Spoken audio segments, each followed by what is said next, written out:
Aujourd'hui, on vous parle des marchés de l'électricité, véritable Wall Street de l'électron. Avant, en France, il n'y avait qu'un seul acteur, c'était EDF. Mais depuis les années 2000, on a libéralisé les marchés de l'électricité au niveau européen dans le but de favoriser la concurrence et les échanges entre pays. Cela permet à n'importe quelle entreprise de produire ou de vendre de l'électricité, entraînant une multiplication des acteurs. Afin d'organiser tout ça, on a créé plusieurs marchés de l'électricité et mécanismes d'achat. Mais aujourd'hui, on te parle du marché spot, celui où on achète et vend de l'électricité pour le lendemain. Comment fonctionne-t-il? 1. On estime la consommation en additionnant les demandes d'achat. 2. On additionne les moyens de production, les offres de vente, du moins cher au plus cher, jusqu'à ce que la production égale la consommation. C'est la dernière centrale qui fixe le prix de marché. C'est-à-dire que toutes les centrales appelées précédemment seront rémunérées au prix de vente de la dernière centrale.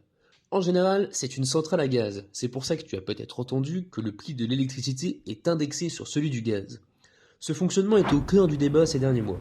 D'un côté, on l'accuse d'être trop dépendant des prix du gaz, de mal refléter le coût de production moyen, de ne pas protéger les consommateurs de l'inflation des prix, de ne pas favoriser les investissements de long terme.